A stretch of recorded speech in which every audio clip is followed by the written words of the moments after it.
Alors le thème de ce soir, j'avoue, c'est pas le plus clair que j'ai donné. J'avoue. Avant de l'afficher, non. Ah, oui, j'avoue, là c'était pas clair non plus.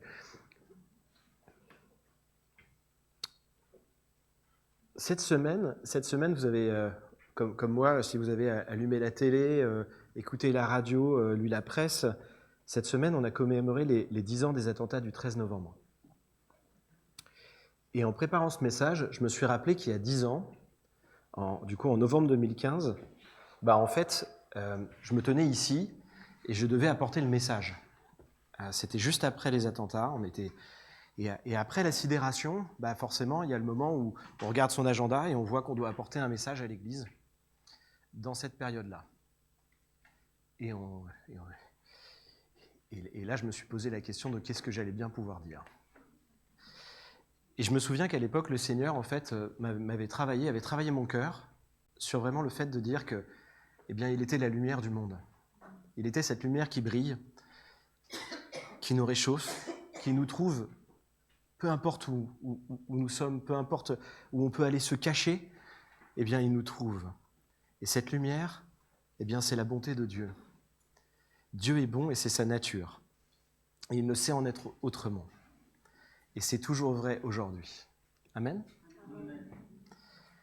Et alors aujourd'hui, je souhaitais vous proposer de réfléchir à une notion qui peut être un peu, on va dire, abscon comme ça, peut-être un peu philosophique au départ, qui est la notion de réciprocité. Et par là même, se poser la question de comment nous agissons en réaction à la bonté de Dieu. On a un magnifique cadeau. Tadam, réciprocité. C'est des effets spéciaux, tout ça, on a travaillé un peu. Évidemment, ce cadeau, vous me voyez venir sans doute avec mes gros sabots. Ce cadeau, en fait, je vous propose de commencer par ce verset. Ce verset qui dit « Car Dieu a tant aimé le monde qu'il a donné son Fils unique, afin que quiconque croit en lui, mais qu'il ait la vie éternelle. » Et oui, Dieu a tant aimé le monde. Dieu nous aime. L'amour, c'est ce que Dieu exprime quand il nous voit. Comme une mère avec ses enfants. Comme un père. Cyril le disait tout à l'heure, Dieu n'est pas un Dieu, il ne veut pas être un Dieu distant, il veut une relation avec nous. Il veut être ce Père qui est proche de nous. Et il nous aime à tel point qu'il a donné son Fils unique pour nous. On a partagé tout à l'heure avec le groupe d'hommes autour de ça, et de cette image forte, surtout quand on est père, de se dire mon enfant, quel sacrifice. Eh bien c'est ça l'amour de Dieu, c'est ça la bonté de Dieu. C'est la grâce. Il a payé le prix pour nous à la croix, pour chacun d'entre nous. Et c'est le point de départ de notre relation avec lui. C'est par cet acte qu'il nous permet, alors que nous sommes pécheurs, de pouvoir rentrer en relation directe avec lui.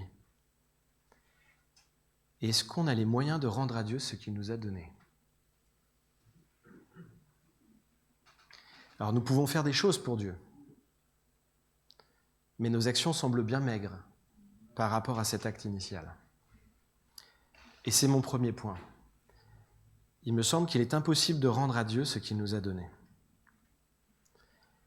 C'est impossible et Dieu ne nous le demande pas. En fait, il n'y a rien qu'on puisse faire qui puisse changer quelque chose pour lui. Et quand on regarde dans la parole de Dieu, ce qu'il nous demande, c'est qu'à l'image de Christ, nous demeurions dans son amour. Jean 15, 9 et 10. « Comme le Père m'a aimé, je vous ai aussi aimé. Demeurez dans mon amour. Si vous gardez mes commandements, vous demeurerez dans mon amour. De même que j'ai gardé les commandements de mon Père et que je demeure dans son amour. » Comment demeurer dans son amour ? Eh bien, en obéissant à ses commandements. En échange de la grâce, Dieu nous demande qu'on lui obéisse et qu'en cela, nous lui rendions la gloire. Notre relation de réciprocité, j'arrive avec mon gros mot là, notre relation de réciprocité avec Dieu, elle est asymétrique. Elle n'est pas égale. On n'est pas d'égal égal avec Dieu. il a sacrifié son fils, il ne nous demande pas d'aller sacrifier nos enfants. Il y a des dieux dans l'époque de Jésus qui demandaient ça. C'est pas ce que Dieu nous demande. Et on voit dans la Bible, dans la parole de Dieu, qu'il y a d'autres relations comme ça qui sont prises pour pouvoir faire comprendre, pour nous faire comprendre ce que Dieu nous demande et la relation que Dieu veut avec nous. Eh bien, on voit dans les lettres, par exemple, que Paul prend d'autres relations comme ça qui sont aussi asymétriques. Par exemple, si on prend le rapport entre les femmes et leurs maris, dans Éphésiens 5, on voit qu'il demande à la femme d'être soumise à... Femmes, soyez soumises à vos maris comme au Seigneur. Pour les hommes, il leur demande d'aimer leurs femmes. Marie, aimez vos femmes, comme Christ a aimé l'Église et s'est livré lui-même pour elle. On a la relation avec les enfants et les parents. Enfants, obéissez à vos parents, selon le Seigneur, car cela est juste. Et aux parents, n'irritez pas vos enfants, mais élevez-les en les corrigeant et en les instruisant selon le Seigneur. Dans les relations qu'il y a entre les serviteurs et les maîtres également. Serviteurs, obéissez à vos maîtres selon la chair. Et pour les maîtres, agissez de même à leur égard et abstenez-vous de menaces. On va revenir sur ces passages, plus en détail tout à l'heure. Il en va de même dans notre relation avec Dieu. Nous ne sommes pas sur un pied d'égalité. Notre réponse à son amour inconditionnel est qu'à notre tour, nous devons rendre autour de nous ce qu'il nous a donné. Si nous reprenons la suite de Jean 15 qu'on a lu tout à l'heure, le verset 12, on a lu le 9 et le 10, si on reprend le verset 12, c'est ici mon commandement, aimez-vous les uns les autres comme je vous ai aimés. Nous sommes appelés à nous aimer les uns les autres comme le Christ nous a aimés. Il n'y a rien que Dieu nous demande de faire que Jésus n'a déjà accompli. Jésus a accompli toute la loi. Il l'a dit tout à l'heure, il a lui-même obéi au commandement de son Père. Et d'ailleurs, c'est pour ça qu'on retrouve dans les versets là qu'on est en train de lire, vous verrez qu'on retrouve souvent cette expression « comme ». Là, on a « comme je vous ai aimé », comme Christ. En tant que disciples de Christ, nous sommes appelés à marcher dans ses pas, à agir comme Jésus. Et alors du coup, comment on rend autour de nous ce qu'il nous a donné ? Eh bien, ce premier lieu de la réciprocité, eh bien, c'est ici, dans l'Église, entre chrétiens. Nous venons de partager la scène tout à l'heure, ensemble. Eh bien, c'est ce que nous appelons la communion fraternelle. Le terme qu'utilise Paul dans ses lettres, c'est le terme de koinonia, qui désigne du coup une relation commune, par participation, par partage. Et le moteur de ce partage entre nous, c'est l'amour. C'est l'amour qui nous unit les uns aux autres. Comme Christ tire son amour de celui du Père, à notre tour, dans le même mouvement, nous nous aimons. C'est pour ça que notre cœur bat quand nous nous rassemblons. Car c'est le même amour qui est le moteur du partage entre nous que celui par lequel Dieu a donné son Fils pour nous, pour acheter nos vies. Face à cet amour, nous sommes tous égaux. Nous avons tous une relation particulière, singulière avec Dieu. Nous avons le même accès à l'amour de Dieu, et donc le même capital, la même capacité d'amour à partager.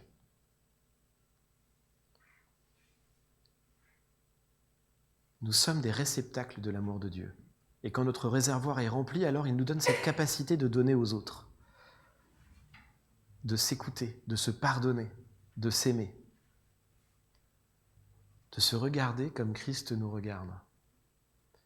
C'est là que se trouvent ses fruits, la patience, la joie, la tempérance, la maîtrise de soi, la foi. Cet amour est le socle de la vraie humilité. En effet, si aucun de nous n'est plus grand ou plus petit, aux yeux de Dieu, après tout, nous sommes tous aussi pécheurs. Ainsi, quand nous nous servons les uns les autres, il n'y a pas de plus grand ou de plus petit. Simplement une relation d'amour dans laquelle nous pouvons nous donner, nous pouvons recevoir avec nos cœurs tournés vers le Père, qui est la source de l'amour que nous le communiquons les uns les autres. Et c'est ce qui nous différencie du monde.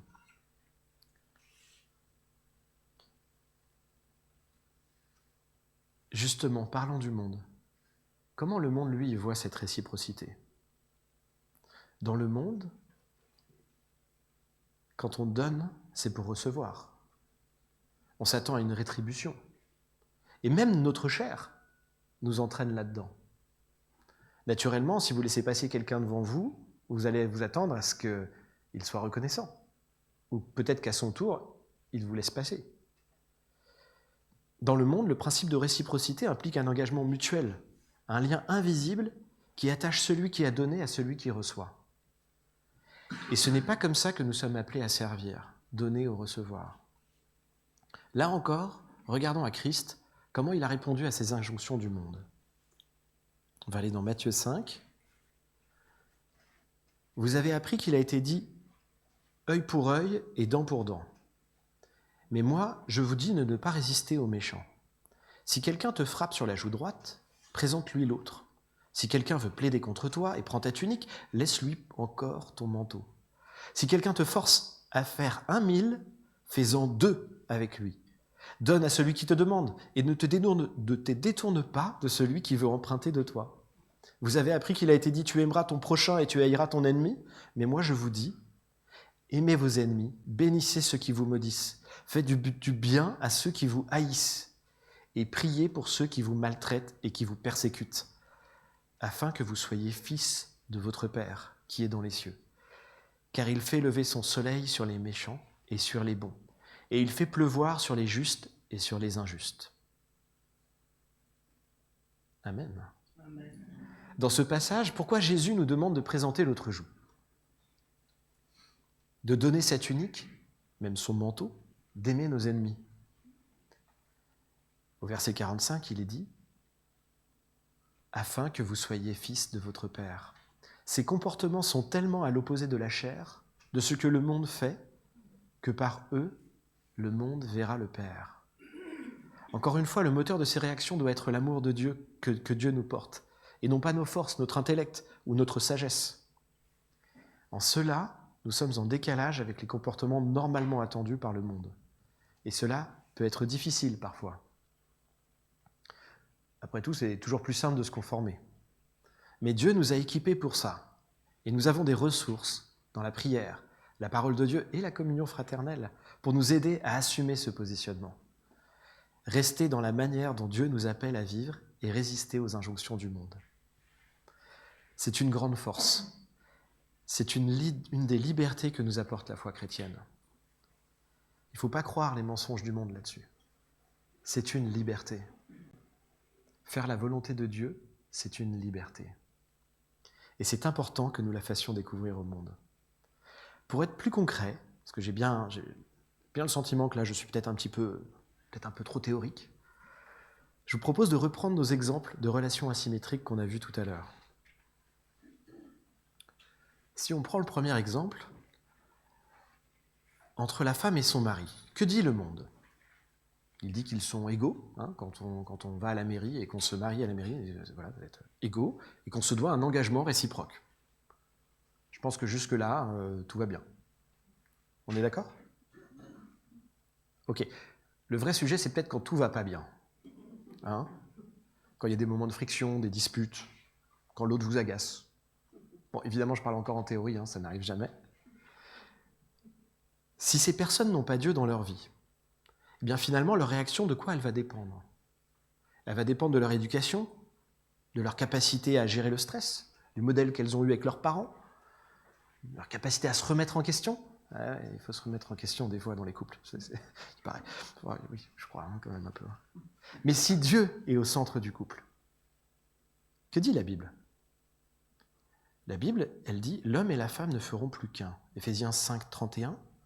C'est pourquoi l'homme laissera son père et sa mère pour s'attacher à sa femme, et les deux ne feront plus qu'un.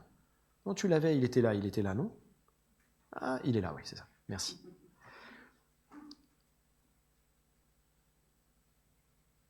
Est-ce qu'on peut se disputer avec soi-même ? Bon, ça, c'est une vaste question. A priori, la réponse est quand même plutôt non.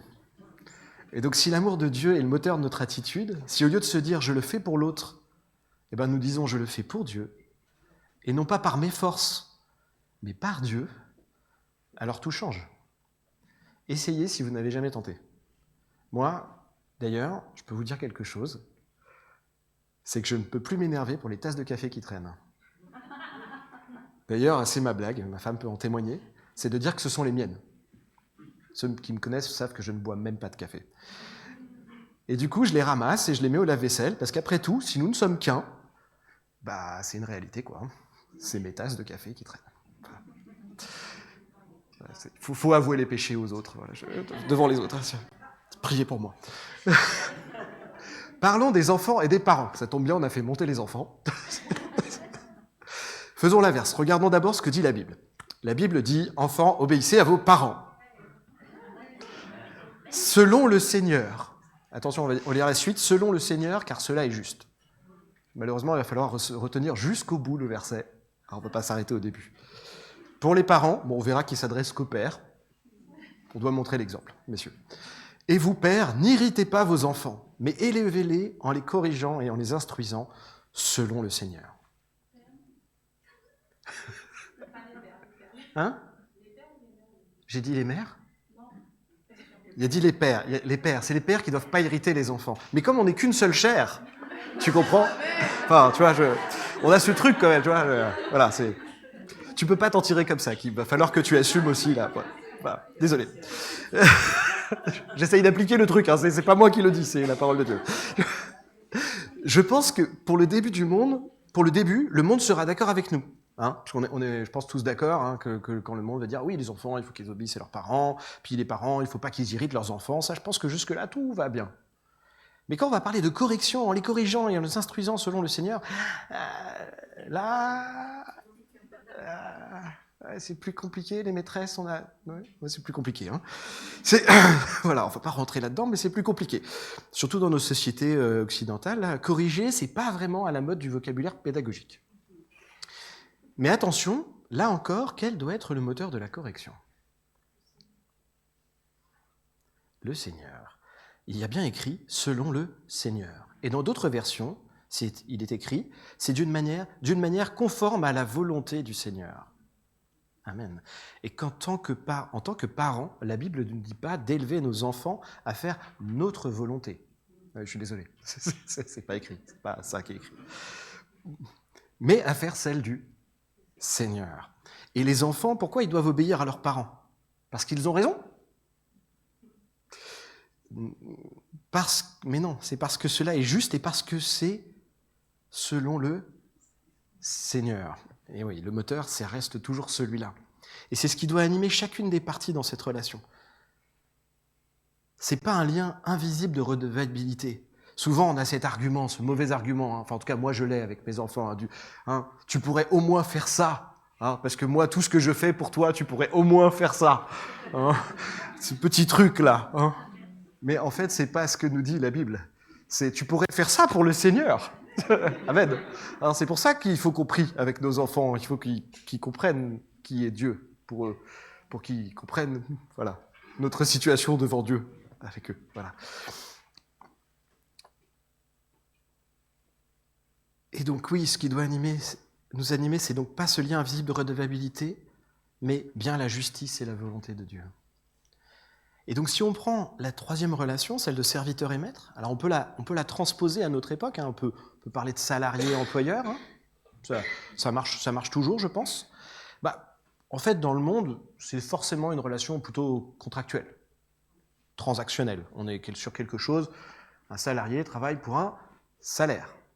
C'est écrit dedans le mot. Voilà. C'est assez limpide. Et c'est ce que nous faisons tous. Enfin, faut être très honnête, on travaille pour un salaire. Là-dessus, c'est comme ça que le monde fonctionne. Et l'employeur, lui, de son côté, il prend soin du salarié. C'est une bonne nouvelle. Car il en a besoin pour faire un travail ou une tâche en vue de lui rapporter de la valeur. Hein, ça, c'est quand même la réalité du monde économique et du monde dans lequel on vit aujourd'hui, c'est ça.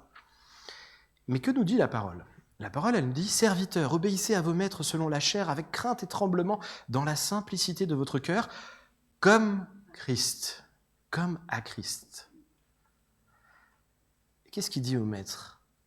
« Et vous, maîtres, agissez de même à leur égard, et abstenez-vous de menaces, sachant que leur maître et le vôtre est dans les cieux, et que devant lui, il n'y a point d'acception de personne. » On voit ici que le serviteur salarié doit obéir non pas pour un salaire, ni par crainte, hein, c'est pas parce qu'il a peur de perdre son travail, mais c'est comme s'il servait Christ. Le salaire ne doit pas être notre finalité. C'est le fait de servir comme si nous travaillions pour Christ qui est mis en avant. Non pour les hommes, mais pour le Seigneur. Je me suis fait cette réflexion à ce moment-là, c'est qu'en fait, souvent, et j'en fais partie, souvent on se dit, waouh, avec tout ce que je fais, avec mon travail, avec les enfants, avec les activités, tout ça, j'ai pas assez de temps avec le Seigneur, j'ai pas assez de temps pour servir le Seigneur. Mais regardez, j'ai une bonne nouvelle en fait. Si on travaille avec simplicité de cœur, tous les jours, comme si c'était pour Christ, tous les jours, on sert Christ. Amen. En tout cas, moi, ça m'encourage. Je ne sais pas pour vous, mais ça m'a encouragé. Alors, il se trouve que moi, j'ai une situation particulière parce que je suis à la fois salarié et en même temps, j'ai aussi des employés. Et du coup, je me prends les deux, en fait. Voilà. Que dire des maîtres employeurs, la Bible nous dit qu'ils ne sont pas au-dessus des autres. Et ils doivent à leur tour être au service de leurs serviteurs employés. Et alors ça, moi, je trouve ça génial. Pour moi, c'est une magnifique leçon de leadership. Moi, ça fait des années que je fais du management. J'ai fait je ne sais pas combien de sessions, de cours, j'ai lu des livres, j'ai fait plein de choses. Je vous assure, la meilleure leçon de leadership que j'ai jamais vue, elle est dans la Bible. Et ça, je peux vous en faire la démonstration, mais tellement de fois, je connais tellement de passages. Et là, on a une super leçon de leadership qui est le leadership par l'exemple, le leadership par le service. Moi, c'est ce que je dis souvent aux gens qui travaillent pour moi. Je leur dis, dis-moi de quoi tu as besoin. Et c'est exactement comme ça que Christ fait avec ses disciples. Christ, il a appliqué ça, mais tellement fort, il est même allé jusqu'à laver les pieds de ses disciples. Et il ne l'a pas fait au début de son ministère où ils pouvaient douter de lui, il l'a fait à la fin. Il l'a fait alors qu'ils étaient tous convaincus qu'il était le Christ. On voit même que dans cette relation-là, dans cette relation qui nous paraît quotidienne, qu'on a l'impression de maîtriser, qu'en fait, le Seigneur a un plan également dans ces moments-là. On voit qu'à nouveau, il nous demande de placer Dieu systématiquement dans cette relation. Qu'on ne peut rien faire en fait sans lui, qu'il doit être là sans cesse pour animer notre cœur, sans cesse pour nous motiver au travail quand c'est difficile de se lever le matin, mais aussi pour nous raisonner et nous rappeler combien on est en nécessité de lui. Et pourquoi je vous parle de tout ça aujourd'hui ?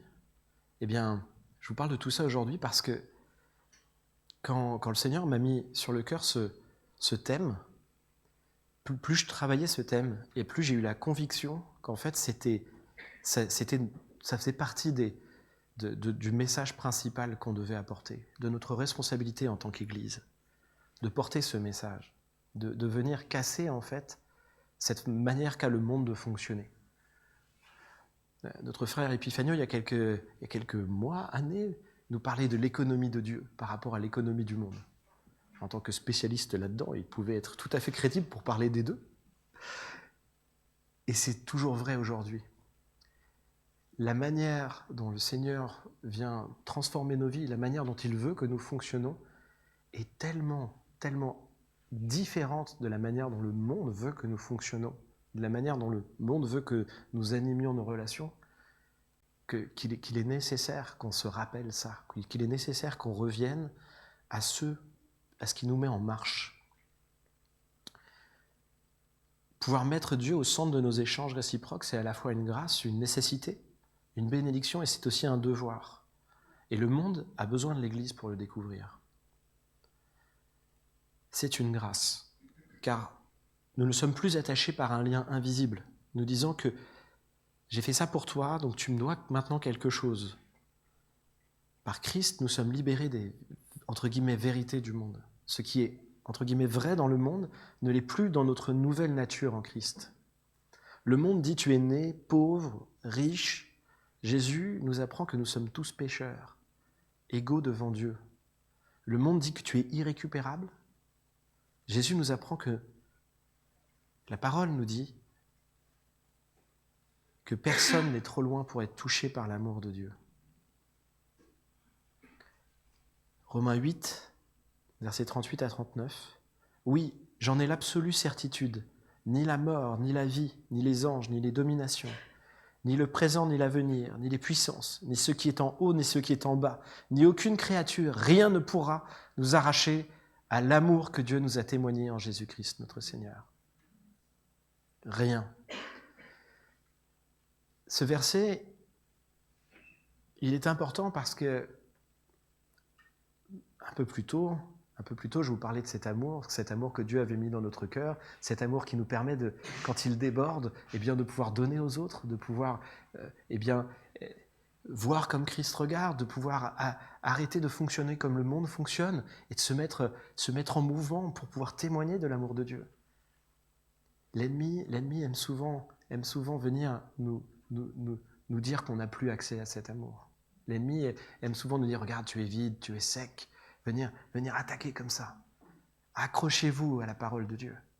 La parole de Dieu dit, on va le redire, ni la mort, ni la vie, ni les anges, ni les dominations, ni le présent, ni l'avenir, ni les puissances, ni ce qui est en haut, ni ce qui est en bas, ni aucune autre créature, rien ne pourra nous arracher à l'amour que Dieu nous a témoigné en Jésus-Christ notre Seigneur. Il n'y a rien ne pourra le faire.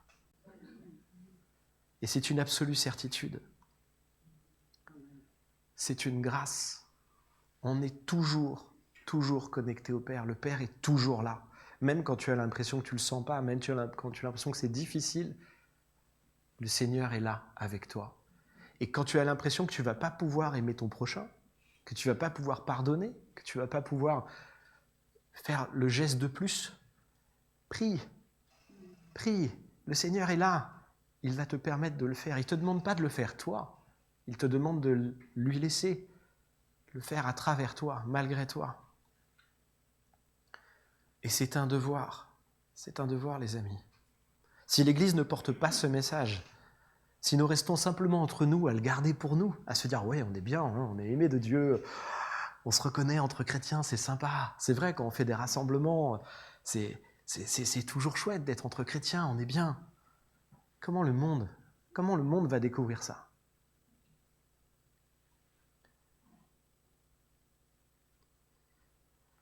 Matthieu 28, là aussi, vous le connaissez. Et je suis sûr que vous le connaissez parce que pour ceux qui lisent la Bible en un an, là, vous l'avez lu. Puis vous en avez même lu plusieurs versions cette semaine. Allez, faites de toutes les nations des disciples, les baptisant au nom du Père, du Fils et du Saint-Esprit, et enseignez-leur à observer tout ce que je vous ai prescrit. Et voici, je suis avec vous tous les jours jusqu'à la fin du monde. Amen. Ça aussi, c'est demeurer dans l'amour de Dieu. Si obéir au commandement de Jésus, c'est demeurer dans l'amour de Dieu, alors que tu parles de Dieu à ton voisin, à ton frère, à ta sœur, à ton père, à ton collègue de bureau, dans ce moment-là, tu es dans la volonté de Dieu. Et là aussi, l'ennemi aime bien essayer de nous tordre là-dessus, à dire non, attention à ce que tu fais, tout ça. Non. Dieu t'aidera. Il te dira quand est-ce que tu dois fermer ta bouche, quand est-ce que tu dois l'ouvrir. Il te donnera les moyens, comme il l'a donné à Étienne, comme il l'a donné à d'autres, de pouvoir proclamer son évangile. Et donc oui, les amis, c'est un devoir que nous avons. En tant que chrétiens, nous ne donnons pas pour recevoir, parce qu'en fait, nous avons déjà reçu. Parce que le don que Dieu nous a fait est tellement grand, eh bien que nous n'avons de cesse de donner. Et c'est ce que doit refléter l'Église. Quand tu donnes, quand tu donnes à l'Église, quand tu sers, quand tu fais des œuvres qui paraissent bonnes, eh bien en fait, n'attends pas de rétribution, parce qu'en fait, tu l'as déjà reçu. Et pour certains, c'est une lutte. C'est une lutte car la pensée du monde est exactement à l'inverse.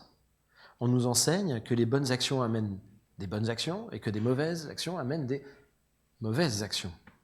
Mais qui juge de ce qui est bon et de ce qui est mauvais ? Ce qui est bon pour toi, ce qui est bon en ton temps, paraîtra mauvais pour un autre, ou dans un futur proche. Dans tout ça, Dieu est notre boussole. Si au lieu de regarder à ce qu'on fait, à ce que les hommes font, eh bien en fait on regarde à Dieu, qui lui ne change pas, qui lui nous a aimés, qui lui nous aime et nous aimera.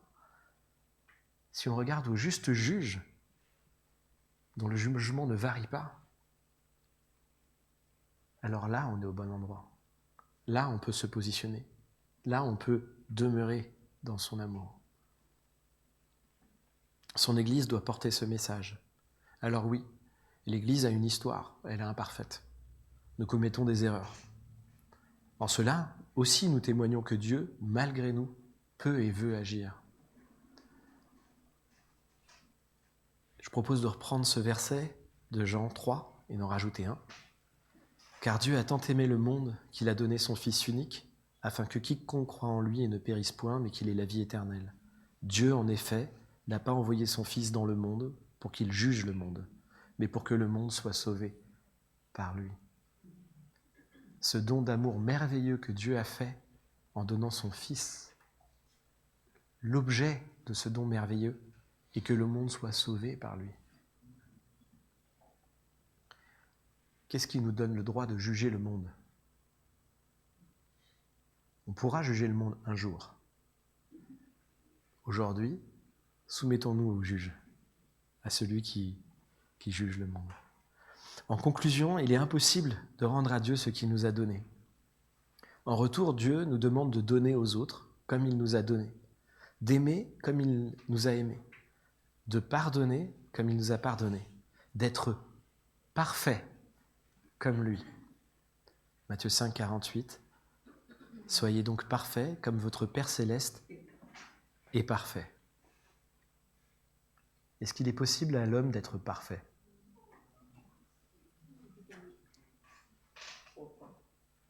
Il est impossible à l'homme d'être parfait, mais Dieu lui est parfait. Comme il nous est impossible d'aimer et de pardonner parfaitement, d'être un mari parfait, une femme parfaite, enfin, sauf ma femme, un parent, un enfant parfait, même un salarié ou un employeur parfait, une église parfaite. Je suis désolé. Mais si nous demeurons dans l'amour de Christ, alors il nous rendra capables de donner et d'aimer comme lui seul peut donner et aimer. Gardons cela en mémoire alors que s'ouvre cette semaine de jeûne et de prière. Et demandons au Seigneur qu'il nous révèle toujours plus sur la hauteur, la largeur et la profondeur de son amour pour nous. Amen. Je propose de prier.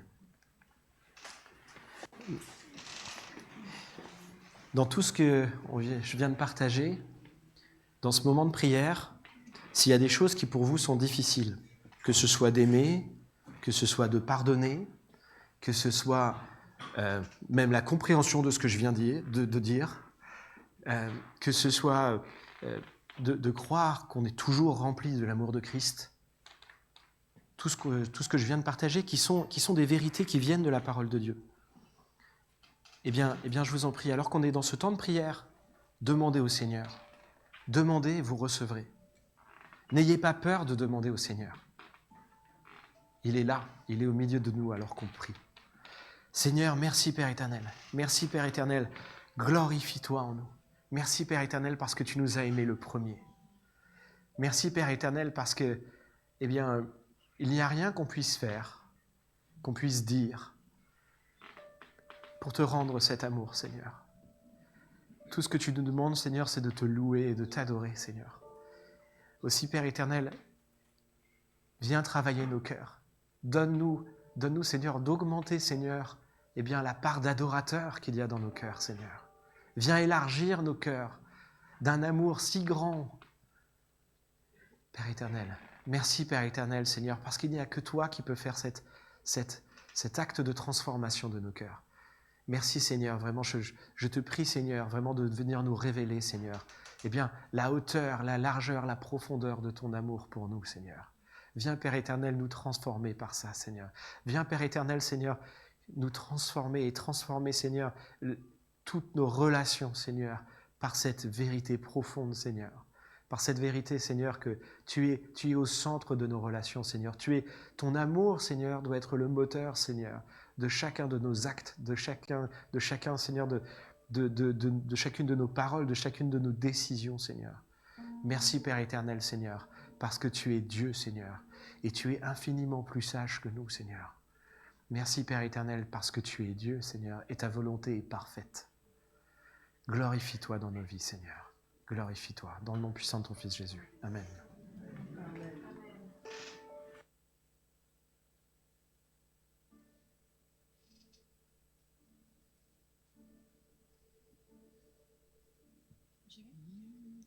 Dieu, quel amour pour moi, quelle patience tu as conduit